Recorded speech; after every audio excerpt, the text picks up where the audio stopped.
Hey guys! Hey guys! I'm R. And I'm R. And we're R&R.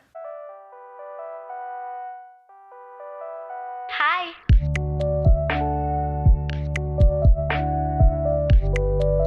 So today R&R's is trying the no chip challenge with our favorite nail chipper. Yes, it is true. I usually start to chip my nails right after posting the final pictures on Instagram.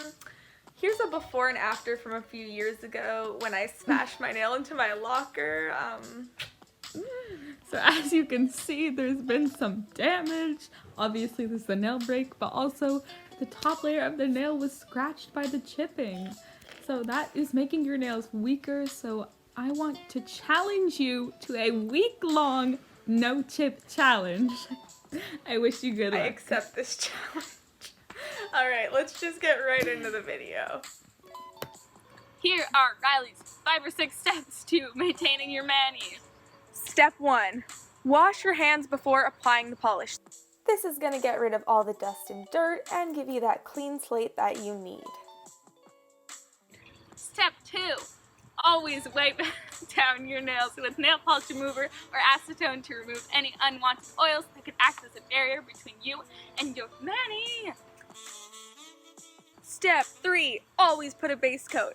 It helps to smooth out any ridges on the nails and helps the nail polish stick and Helps with gives your nails really good vitamins that help with, especially if you have weak brittle nails like me, and also helps with not getting like coloring on your nail. Next step. use thin coats. This is so important because Thin coats. it could get so gloppy and just It's peel important to let off. each coat dry Yeah. so that, you don't put a top coat on but everything's still wet and your whole mani Exactly. is ruined when you go get a snap. Exactly. So thinner, dries faster, all around better. Always Next. wrap a tip every step. Wrap the tip always. This helps your mani stay in, locked and loaded. Finally, put a top coat. Just put a top coat to lock it all in, keep it fresh and shiny. And of course, since I used a gel polish, I'm curing it with my UV light. Let's see how Ryan does with this challenge. Let's find out.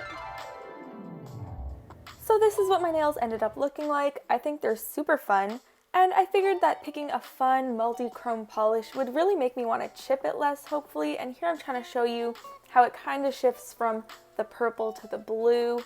It's a bit hard to tell, but overall I really love them and I'm excited to jump into the challenge. Okay, so I haven't done any updates yet because there's really been nothing to update on. And although I didn't actually forcefully chip any off, I woke up this morning and this happened. I don't know how that happened, but somehow in the night that happened. I also found that instead of chipping at my nails, I started like rubbing my nails. I've kind of like replaced the habit. Okay, so I was just showering, hence the wet hair in the bathrobe, and this happened. And I noticed that it was also on my right hand, and I am right-handed, so I guess it makes sense that the hand you use more will chip more, because so far my right hand is looking pretty perfect, not even one little chip, and my left hand has right hand. I don't know if I just mixed that up. I definitely did mix that up. But here's what my nails look like at the end of day 5. I mean, they're not perfect, but I definitely did try. So I'm in the car right now because I just went shopping. If you know me, you know I hate shopping. I'm not a shopper. I don't like going to stores. I don't know why, I just don't. But I started to chip my nail. So I started to chip this one more than it was already chipped, and I caught myself and I was horrified. I'm just like failing this challenge big time, guys. It's the shopping that got me though. The first 2 times were accidental, but this time I actually started doing my nervous chipping habit. But I caught myself and I stopped. Nail check on the other hand's looking pretty good. Nail check on the right hand, not so good. It is what it is. So it's the second to last day of the challenge, and so far my nails have mostly chipped off, naturally or with time, with the exception of today, which you saw before the shopping incident. But now that like it's kind of partly chipped, I'm having such like an urge to want to just chip it all off. I think for me, once it gets a little bit chipped, then I just go for it. And Rachel suggested a couple days ago that maybe I should try a fidget cube. So I did some digging and I found this. And I don't know. I mean, maybe it'll help. I guess we'll find out. I guess it's keeping my hands occupied other than like going straight for the nail chip. So maybe it's kind of working. So this is how my nails looked by the end of the challenge. I know it's not perfect. I really did try. I did chip a few times as you saw, but a lot of the times it was just environmental factors. Anyways, Rachel's gonna interview me and ask me all about it.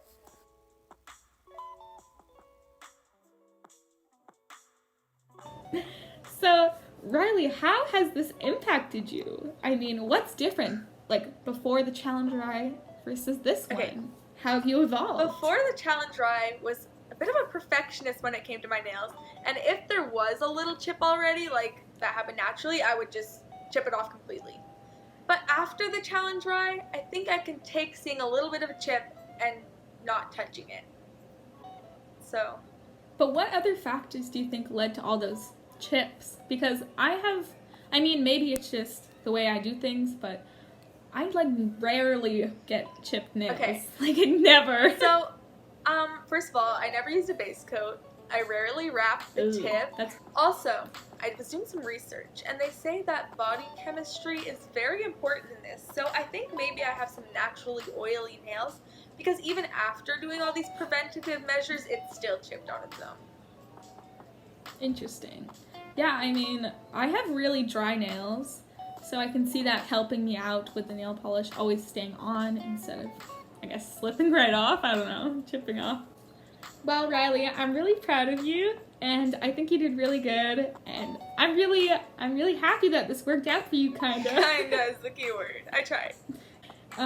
Yeah, we really hope you guys liked the video, and yeah, check out our others, and many new R&R stuff to come. Don't forget to stay cool and safe.